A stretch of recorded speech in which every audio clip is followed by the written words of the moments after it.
नाथ फकीरी channel में आप सभी को तहे दिल से स्वागत करता हूँ।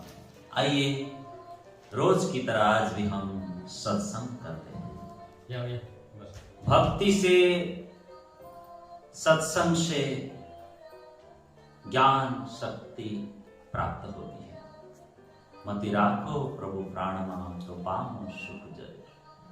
काम क्रोध लोभ मोह मद मत्सर से परे हम सबको एक अलग सुख प्राप्त करना है। इसलिए तो हम रोज सत्संग में बैठते हैं और सत्संग श्रवण करते हैं, भक्ति में बैठते हैं, ज्ञान शक्ति जीवन में धारण कर। सत्संग में ज्ञान है। भक्ति किसे कहते हैं? परमात्मा में धनी में आसक्त हो जाना, ये भक्ति। उनके चरणों के सिवाय चिंतन ज्यादा कुछ नहीं करना। मति राखो प्रभु प्राण तो पामो सुख जरूर, है ना। हर कर्म, गीता में कहा है कि हर कर्म को परमात्मा में अर्पित करना चाहिए। इसी को कहा पूजा। पूजा किसे कहते हैं? कर्मों को परमात्मा में डाल दो। देखिए हमारे शरीर के अंदर कितने ऐसी नकारात्मक ऊर्जा अंदर घर करके बैठे हुए, तो इससे हमारा मन बार बार भटकता है। भीतर क्या है? भक्ति नहीं है, नकारात्मक ऊर्जा है। इसलिए हम निराशा में फंसे हुए हैं। हमारे अंदर बीमारियां क्यों हैं? हम क्यों मानसिक रोगी बने हुए हैं? क्यों हम स्वस्थ नहीं हैं? कारण है भक्ति नहीं है, सत्संग नहीं है। मनोवैज्ञानिक भी आज कहने लगे कि आपका मन स्वस्थ हो जाए, पॉजिटिव हो जाए, मोहात्मक बंधनों से छूट जाए तो खुशी के रसायन छूटेंगे। ये मनोवैज्ञानिक भी कहने लगे। ऐसे खुशी अंदर से छूटने लगे और इसी से शरीर को ताकत मिलेगी। खुशी चाहिए ना। जीवन में खुशी नहीं है तो जीवन जीने का क्या अर्थ? महामती ने कहा खुशी के लिए सुरता एक ही राखिए। आप उनका ध्यान करो जो खुशी दे सकता है, जो आनंद दे सकता है। केवल वही दे सकते हैं खुशियां, आनंद। वो उसी में ध्यान लगा रहे। सुरता एक ही राख। आपका ध्यान कहीं नहीं भटकनी चाहिए, क्योंकि अंतिम लक्ष्य भी वही है। वहीं पर लगाओ सुरता एक ही राखिए। यही तो नहीं कर पाते। तो ये भक्ति है। तो इससे नकारात्मक जो भी लक्ष्य बना रखे हैं उससे हम भटकेंगे नहीं। तो जब ध्यान सत्संग आप हम जीवन में अपनाएं, ये सभी साधन परमात्मा प्राप्त करने के लिए है, परमात्मा को पाने के लिए है। साथियों, हम इस शरीर से प्यार करते हैं, धन से प्यार करते हैं, मकान दुकान डिग्रियों से प्यार करते हैं, पुत्र से, पौत्रादि से, पत्नी से प्यार करते हैं, अन्य ऐसे भोग्य इतने वस्तुएं हैं, सबके प्रति हमारी जो है वृत्ति रखते हैं, हम आसक्त होते हैं। बस ये आसक्ति को तोड़िए। महामती ने कहा एक तेरे इश्क बिना उड़ गई सब जहां। वारी वाह। धनी के प्रति, परमात्मा के प्रति परम प्रेम। हम तो प्रेम लक्षणा भक्ति करते हैं। इश्क, यही भक्ति है। दे दुनियादारी के प्रति, विषयों के प्रति, शब्द स्पर्श रूप रस गंध, इसके प्रति जो प्रेम है, यही तो आसक्ति है। हम इसी को भक्ति मान बैठे हैं। ये लौकिक विषय है। संसार से कभी किसी को आनंद मिला नहीं, उल्टा क्या मिला? दुख और क्लेश। देखिए लोग धीरे धीरे धीरे विषयों को छोड़ रहे हैं। विदेशी लोग इस्कॉन में जुड़ रहे हैं। हरे राम राम राम हरे हरे। वो परम प्रेम को अपना रहे हैं, भक्ति में मस्त है, तिलक लगा रहे हैं, कंठी लगा रहे हैं, परमानंद में जी रहे हैं। क्यों? सब कुछ होते भी है तो अखंड शांति, अखंड आनंद धनी के चरणों में, परमात्मा के पास अखंड सुख लाभ। देश काल पर आश्रित सांसारिक सुख है और वो देश काल पर आश्रित नहीं, वो यथावत है, वो अखंड है, शुद्ध है, बुद्ध है, मुक्त अखंड आनंद। इस बात को गंभीरता से कोई सोचते ही नहीं है और संसार में तुच्छ जो साधना करते हैं और जो सुख प्राप्त करते हैं उसी को अखंड आनंद मान लेते हैं। और ये संसार अखंड आनंद का स्रोत है ही नहीं वास्तव में। श्री जी कहते हैं अखंड सुख लागी हो कहां? धनी के चरणों में। परमात्मा है स्रोत।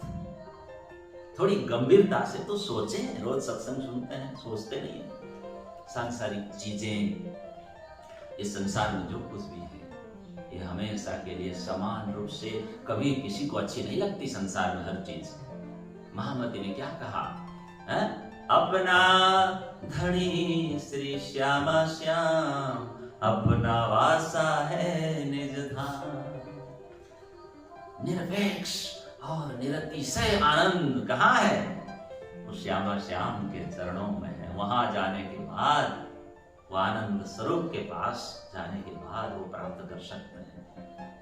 अरस तुम्हारा मेरा दिल है, हमारे साथ में है वो हमसे अलग नहीं है, हम उनसे अलग नहीं है। हम तो यही सोचते रहते हैं जिंदगी भर कि हम बड़े दुखी है, आनंदित नहीं हो पाए, बड़े दुखी है, तनाव में है, हमें आनंद दो, आनंद दो। अरे भाई, बाहर से आनंद बटोरना चाहेंगे, नहीं मिलेगा। ये बहुत बड़ा अज्ञान है, श्री जी ने कहा। तो इससे कुछ होने वाला नहीं है। भक्ति से सब कुछ होगा, सत्संग से सब कुछ होगा। हमारे सारे अज्ञान सब दूर हो जाएंगे, नष्ट हो जाएंगे, माला माल हो जाएंगे। संपूर्ण पापों का नाश भी सत्संग से ही होता है, भक्ति से ही होता है। और जीवन सुखमय बनाना हो तो हमेशा सत्संग भजन करते हैं। आज की जो भाग दौड़ वाली जिंदगी, सबको चिंताएं सता रही है, सबको। और जो भक्ति अपना रहे हैं, जो सत्संग अपना रहे हैं, उससे मुक्त हो रहे हैं, चिंताओं से मुक्त हो रहे हैं और आनंदमय जीवन बिता रहे हैं, है ना। तो बाहर जाकर, मेडिकल में जाकर दवा लेने से अच्छा भक्ति रूपी दवा अपनाए, सत्संग रूपी दवा अपनाए, परेशानियों से मुक्ति मिल पा जाएंगे। दवाओं का नहीं, सुख समृद्धि पाने के लिए सत्संग अपनाएं, भक्ति अपनाएं, स्वरूप चितवन करें, बैठ जाएं, ध्यान करें, सुंदर यूट्यूब में भजन चलाएं, सुने, प्रभु से प्रार्थना करें, थोड़ा प्राणायाम करें, हमेशा बेस्ट देने की कोशिश करें। बस इसी से धनी में प्रेम हो जाएगा। साथियों, हमारे अंदर सकारात्मक भाव हम जगाएं, तभी तो हम चिंताओं से मुक्त हो पाएंगे, परेशानियों से मुक्त हो पाएंगे। कभी खुद की बुराई भी ना करें, खुद की, और हमेशा अच्छी बातों को सोचें, बुरी बातों को। चिंता दूर करना हो, चिंता से मुक्त होना हो तो अच्छी बातों को सोचें। इससे ये भक्ति से जुड़ने से होता है, ये सत्संग से जुड़ने से होता है। भीतर सुकून महसूस हम भक्ति से कर पाएंगे, सत्संग से। लाइफ स्टाइल चेंज करना चाहते तो हैं, लेकिन भक्ति अपनाना नहीं चाहते। नींद नहीं अच्छी, परेशानियों से घिरे हैं, समस्याओं से घिरे हुए हैं, रात को नींद नहीं आती, ठीक से लेट नहीं पाते, तो भक्ति अपनाइए, सत्संग अपनाइए, नींद बढ़िया आ जाएगी।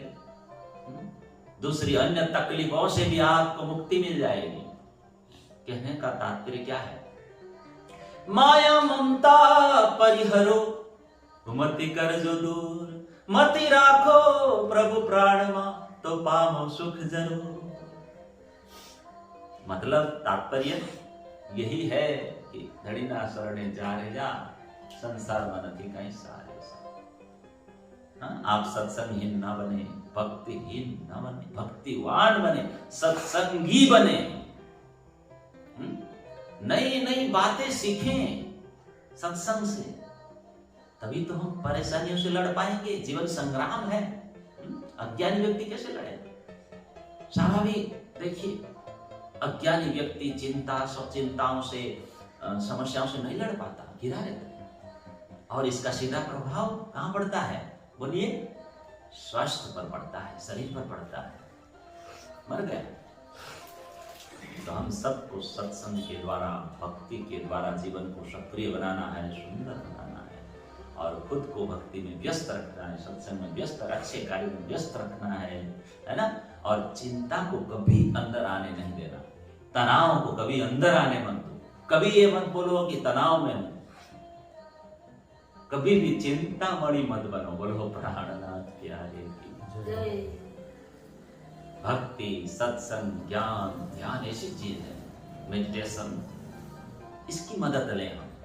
बहुत सुंदर मोस्ट चीजें, मुश्किलों का सामना करें, दुख परेशानियों से लड़ें, जीवन को सुखमय बनाएं। श्री जी ने लाइफ स्टाइल बदलने के लिए कही, अवगुण काढ़े गुण ग्रहे।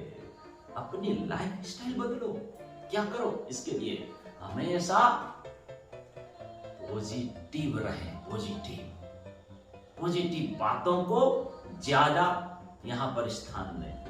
अवगुण काढ़े और नेगेटिविटी को बिल्कुल आप उखाड़ कर, जड़ से उखाड़ कर फेंक दें, भुला दें जीवन से। है साथियों, हमारा जीवन पॉजिटिव हमें बनाना है, फिर लाइफ पॉजिटिव बनेगी। फिर हम चिंताओं से, परेशानियों से मुक्त हो पाएंगे। नहीं तो क्या, जीवन भर मानसिक तनाव, जीवन भर चिंता से ग्रसित रहेंगे। ये पक्की बात है। कबीरदास जी ने बहुत सुंदर कहा है, संतो भाई आई ज्ञान की आंधी रे, भ्रम की टाटी सबे उड़ानी, माया रहे न बाधी। कबीरदास जी, जब भीतर सत्संग से ज्ञान होने लगेगा, भक्ति बनेगी, फिर परमात्मा कहते हैं भागते हुए चले आएंगे। आओ जी वाला कहने की आवश्यकता नहीं पड़ेगी, खुद भागते हुए आएंगे। माया रहे न बाधी, क्या बात। और प्रेम हरि रस भीना, प्रेम रस में उस अमृत की बादल अंदर बरसेगी और भक्त भीग जाएगा, प्रेमी वहां भीग जाएगा। तो सत्संग, भक्ति, श्रवण को, ये संगत को जीवन में धारण करें, खूब अपनाएं, खूब महत्व दें। कहने का मतलब क्यों? क्योंकि यही मूल साधना है। श्री जी ने कहा है, ये मैंने नहीं कहा। सबसे बड़ी साधना, साधो साधनी संगत कर दो, किसी संत पुरुष का संगत करो, सत चर्चा करो उनसे, बैठो उनके साथ, उठो उनके साथ। हमारे चिंतन में तभी परिवर्तन आएंगे। श्री जी ने कहा सत कार्य करने की प्रेरणा तभी मिलेगी, परहित की प्रेरणा तभी आपको प्राप्त होगी, नहीं तो आप अज्ञानी बने रहेंगे। और हमारा मानव जीवन तभी सफल होगा जब हम सत्संग में बैठेंगे, तभी हम ऊर्जावान बनेंगे, खुशी को महसूस कर पाएंगे, जीवन धन्य हो जाएगा। सत्संग, भक्ति, तो भक्ति सत्संग रूपी साधना हम जीवन में तत्काल अपनाएं, तत्काल, इमीडिएट, श्री जी ने कहा है, और तत्काल फल भी पाए। जीवन की चिंताओं को दूर करें और सही मार्गदर्शन प्राप्त कर, मन का चिंतन सही करके जीवन में सुख, शांति, समृद्धि, धन, वैभव, सफलता, हर चीज को पाए। सब कुछ पाया जा सकता है, जीवन को खुशियों से भर सकते हैं। आज इतना ही साथियों, कल फिर मिलेंगे। हम निरंतर इसी प्रकार सत्संग को आगे बढ़ाते रहेंगे और श्रवण करते रहेंगे। धन्यवाद और प्रणाम।